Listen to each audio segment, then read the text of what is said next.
Selamat pagi teman-teman kelas 5 di seluruh Nusantara. Bertemu lagi dengan Kak Evan pagi ini. Bagaimana kabar kalian? Sehat dan semangat kan? Kak Evan hari ini bakal ngajak kalian untuk belajar. Tema belajar hari ini adalah sumber daya alam. Ada apa aja ya? Nanti kita bahas sama-sama ya.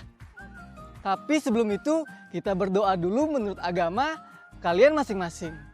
Berdoa dimulai.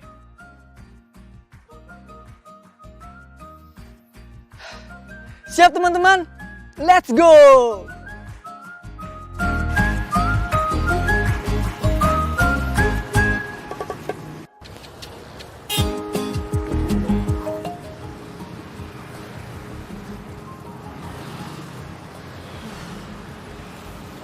Teman-teman, olahraga itu bisa meningkatkan konsentrasi saat belajar, sudah tahu kan?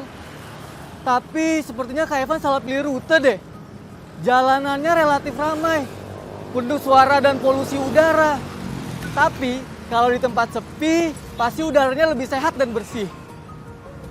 Tapi kalau tempat sepi, akses kendaraannya masih ada nggak ya? Nah, kalau teman-teman tinggal di daerah sepi atau ramai? Suka daerah mana? Yang sepi atau yang ramai? Ayo membaca.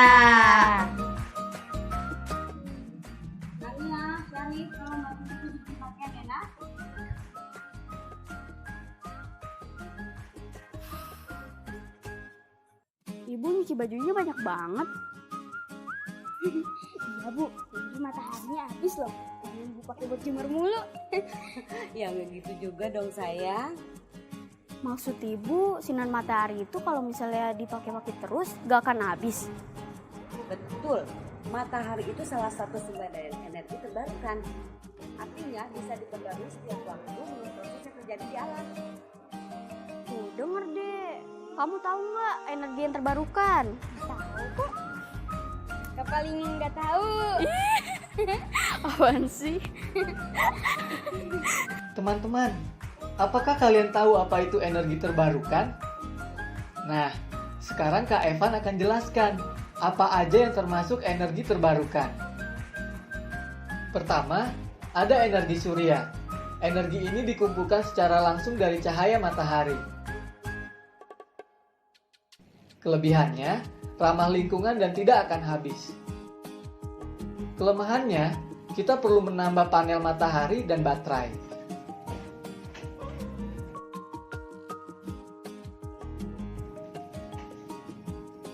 Benda-benda yang menggunakan energi matahari ini misalnya kalkulator, lampu lalu lintas, dan pembangkit tenaga surya. Energi terbarukan lainnya adalah energi biomasa. Biomasa adalah bahan bakar yang berasal dari bahan organik, baik hewan maupun tumbuhan yang masih hidup ataupun sudah mati. Kelebihan bahan bakar biomasa adalah mudah didapat, menggunakan limbah organik, dan ramah lingkungan. Kelemahannya, sumber yang terbatas dan peralatan yang digunakan mahal. Contohnya, pembangkit listrik yang menggunakan tenaga biomasa. Ketiga, ada energi atau bahan bakar yang berasal dari panas bumi atau geothermal. Seperti namanya, bahan bakar ini dihasilkan dan disimpan dalam bumi atau panas matahari yang diserap di permukaan bumi. Kelebihan energi ini yaitu energi ini ramah lingkungan. Kelemahannya, energi ini hanya menjangkau daerah sekitar. Energi ini digunakan contohnya pada pompa pemanas air dan rumah kaca untuk tanaman. Nah, terakhir, ada yang namanya energi angin. Energi ini dihasilkan dengan memanfaatkan kecepatan angin. Kelebihannya, ramah lingkungan dan sumber energi tidak habis dipakai. Energi angin digunakan pada kincir angin dan pembangkit listrik tenaga angin. Nah, teman-teman, sekarang kita lihat yuk, apa saja energi yang tak bisa diperbarui. Pertama, seperti yang disebutkan Ibu Rania tadi, yaitu minyak bumi. Minyak bumi adalah bahan bakar fosil berbentuk cair. Kelebihannya, saat ini minyak bumi mudah didapat. Kelemahannya, cepat habis dan menimbulkan polusi. Dan untuk mendapatkannya, kita harus mengebor ke dalam bumi dan terkadang jika berlebihan bisa merusak bumi. Alat-alat yang menggunakan energi minyak bumi banyak sekali teman-teman. Misalnya berbagai macam alat elektronik dan transportasi. Juga pembangkit listrik yang menggunakan bahan bakar fosil. Energi yang tidak terbarukan berikutnya adalah batu bara. Bahan bakar ini adalah bahan bakar fosil berbentuk padat. Kelebihannya, saat ini batu bara masih mudah didapat. Kelemahannya sama seperti minyak bumi, dia cepat habis, menimbulkan polusi dan harus dibor. Contoh alat yang menggunakan bahan bakar ini misalnya kereta api dan pemanas ruangan. Berikutnya ada gas alam. Gas alam adalah bahan bakar fosil berbentuk gas. Kelebihannya, saat ini gas alam mudah didapat. Kekurangannya, cepat habis, menimbulkan polusi, dan harus dibor. Gas alam ini digunakan pada penghasil listrik tenaga uap yang menggunakan gas LPG atau liquid petroleum gas. Terakhir, ada yang namanya bahan bakar nuklir. Ini adalah bahan bakar atau energi yang dihasilkan dari energi nuklir. Kelebihannya, dia murah dan berkapasitas besar. Kelemahannya, berbahaya dan mudah meledak. Contoh yang memakai energi ini adalah pembangkit listrik tenaga nuklir.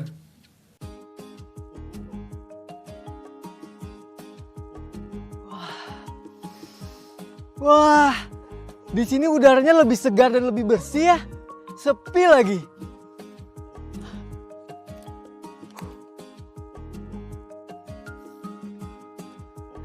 Nah, teman-teman, setelah mendengarkan penjelasan Kak Evan tadi, apa yang bisa kalian pahami? Ya, sama. Kak Evan juga berpikiran seperti itu. Kalau sumber energi di bumi ini ternyata banyak dan memiliki manfaat yang banyak juga. Kalau di lingkungan rumah teman-teman bagaimana? Pasti ada dong. Coba sebutkan. Betul, minyak bumi dan gas alam. Minyak bumi contohnya bensin digunakan pada kendaraan. Gas alam contohnya LPG digunakan pada kompor gas. Kak Evan akan balik dulu ya, dan setelah ini kita akan tetap belajar. Apa hayo? Makanya ikutin terus Kak Evan. Let's go! Kata baruku. Ciri-ciri kalimat baku. Pertama, hemat. Artinya, menggunakan kalimat yang efektif, tidak boros atau bertele-tele. Contohnya pada kalimat ini. Manfaat energi panel surya sangat banyak sekali. Kalimat ini tidak baku karena bertele-tele dan menggunakan kosakata yang memiliki makna sama, yaitu sangat dan sekali. Jika diperbaiki menjadi kalimat baku, maka kalimatnya menjadi manfaat energi panel surya sangat banyak. Ciri kedua kalimat baku adalah resmi. Resmi maksudnya, kalimat baku menggunakan bahasa sesuai kaidah bahasa Indonesia tidak menggunakan bahasa lisan, baik daerah maupun asing, serta imbuhan yang tepat. Contohnya pada kalimat ini. Biomasa energi adalah bahan bakar yang asalnya dari bahan organik baik hewan maupun tumbuhan. Kalimat ini tidak baku karena memasukkan istilah-istilah bahasa asing seperti biomasa energi dan organik. Kita perbaiki yuk kalimatnya. Kalimat yang baku jadi seperti ini. Energi biomasa adalah bahan bakar yang berasal dari bahan organik, baik hewan maupun tumbuhan. Ciri berikutnya adalah kalimat baku menggunakan huruf kapital yang tepat, terutama di awal kalimat, nama tempat dan nama orang atau panggilan. Contoh kalimat tidak baku, seperti pada kalimat ini. Indonesia mengembangkan energi surya sebagai sumber energi alternatif. Kalimat ini tidak baku karena tidak menggunakan huruf kapital di awal kalimat. Kalimat bakunya adalah ini. Indonesia mengembangkan energi surya sebagai sumber energi alternatif. Ciri terakhir adalah kalimat baku menggunakan ejaan yang tepat, tidak disingkat dan menggunakan Kamus Besar Bahasa Indonesia atau KBBI untuk penulisan yang tepat. Contoh kalimat tidak baku, misalnya, teknologi surya masih mahal karena harus menyediakan panel dan baterai untuk cadangan energi. Kita perbaiki kalimat tersebut jadi kalimat baku ya. Jadinya seperti ini. Teknologi energi surya masih mahal karena harus menyediakan panel dan baterai untuk cadangan energi. Ayo berlatih. Gimana teman-teman? Sudah paham kan? Sekarang saatnya kita berlatih yuk. Coba kalian rubah kalimat tidak baku di bawah ini menjadi kalimat baku. Kalimat pertama.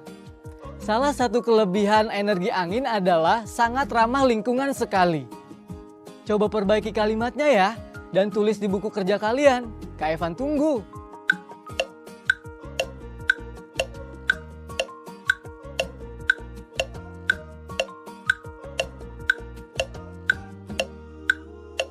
Kita cek sama-sama yuk. Kalimat bakunya adalah salah satu kelebihan energi angin adalah sangat ramah lingkungan. Kalimat berikutnya, energi nuklir sangat bahaya karena mudah meledak. Kalian tulis bahasa bakunya ya.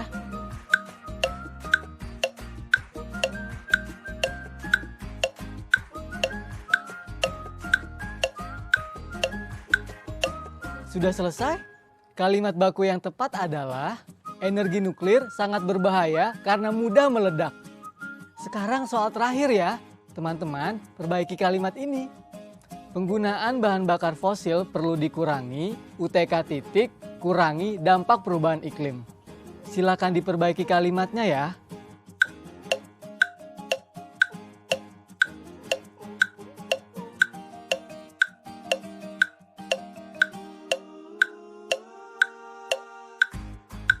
Bagaimana?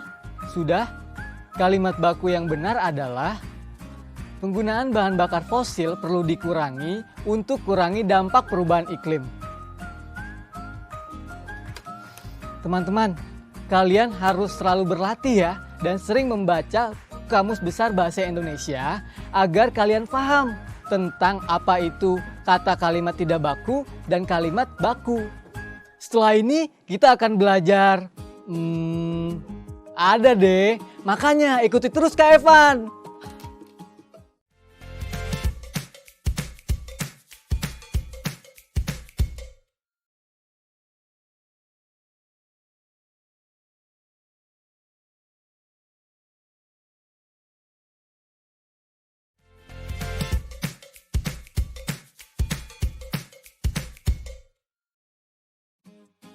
Ayo menebak. Berapa banyak CO2 yang dihasilkan oleh mobil B untuk setiap liter bensin?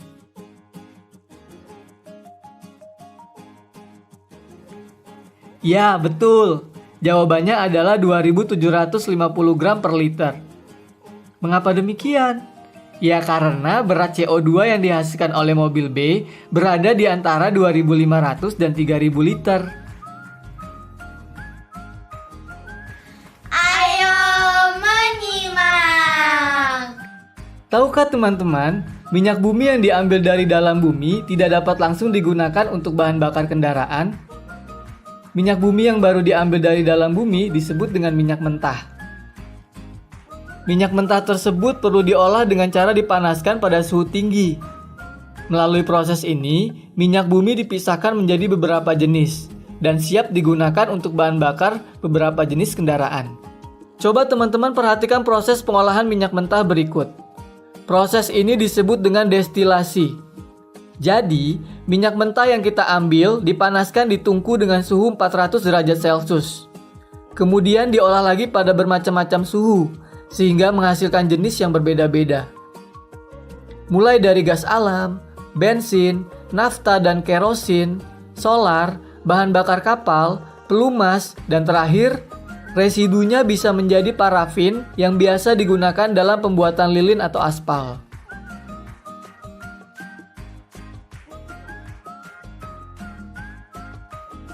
Teman-teman tahu nggak?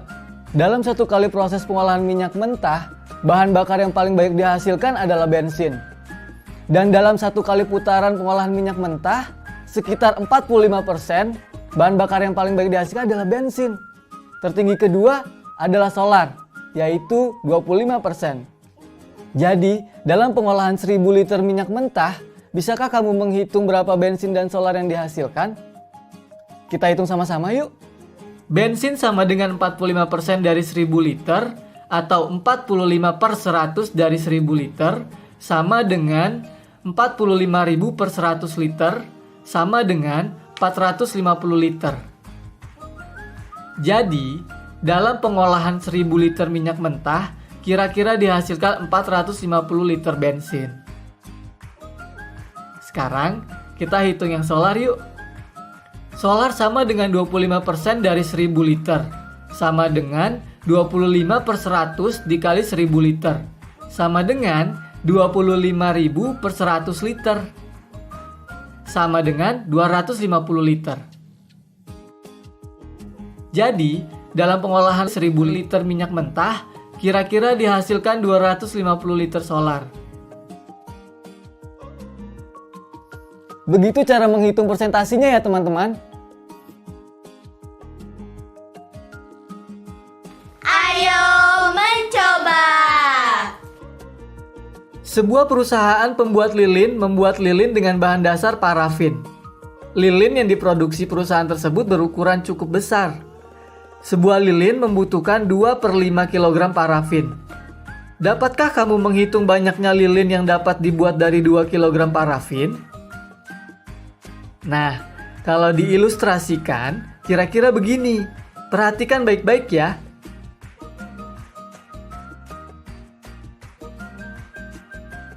Jadi bisa kita lihat bahwa dari 2 kg, kita bisa menghasilkan lilin berapa buah teman-teman? Benar, 5 buah lilin. Ayo berlatih. Teman-teman pernah lihat batu bara? Batu bara merupakan bahan bakar berwarna hitam dan padat. Biasanya, batu bara sering digunakan sebagai bahan bakar mesin industri dan juga sebagai pengganti arang.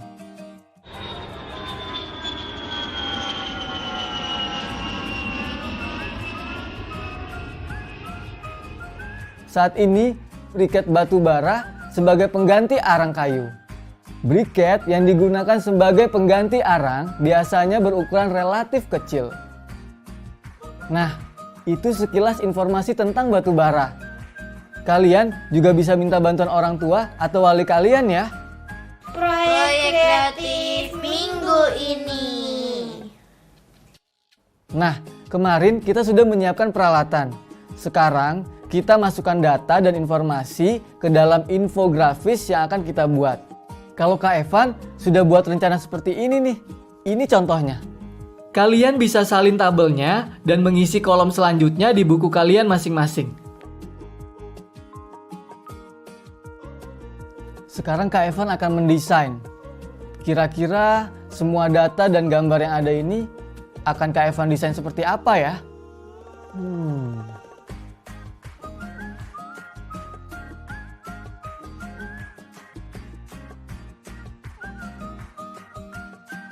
Ini judulnya. Ini lapisan buminya. Dan ini informasinya.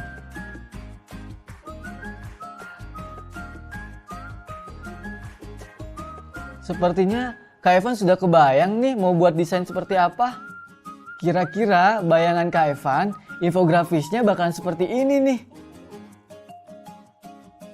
Jadi, nanti akan ada judulnya, yaitu proses terbentuknya bahan bakar fosil. Lalu, gambarnya akan Kak Evan gambar dan letakkan di tengah. Dan informasi tambahannya ada di bagian bawah. Kira-kira begitu teman-teman rancangan Kak Evan. Itu cuma contoh aja. Teman-teman bebas kok berkreasi dengan kreativitas masing-masing. Asalkan informasinya tepat dan jelas. Sekarang saatnya kita merefleksi. Refleksi.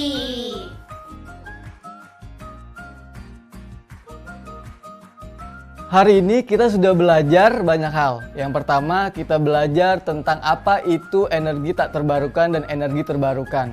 Kita juga belajar macam-macam energi terbarukan dan energi tak terbarukan.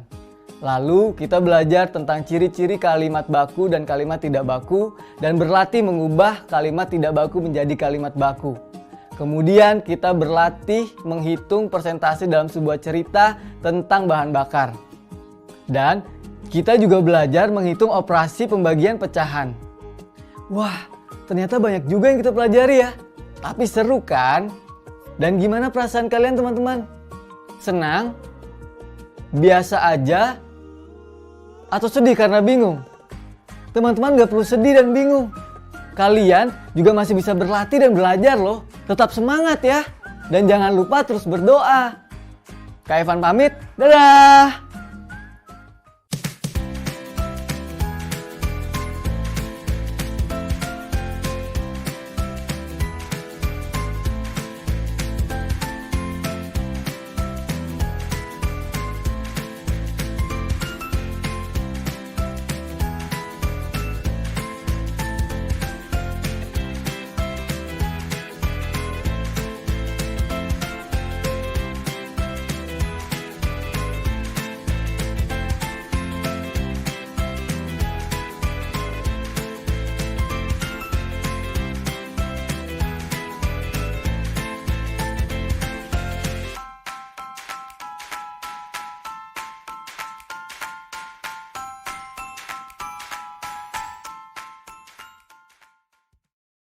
Sekarang tetap belajar dari rumah ya teman-teman.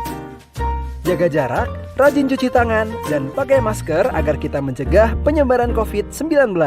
Sampai jumpa.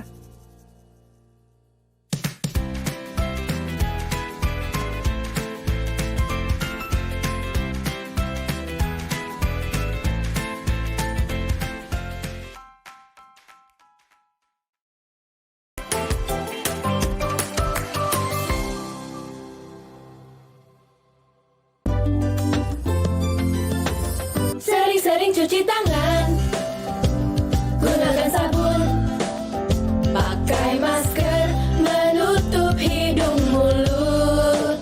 Jangan lupa jaga jarak saat ketemu orang. Makan yang bergizi, jaga kesehatan. Anak Indonesia, anak Jangan kendor, jaga kesehatan.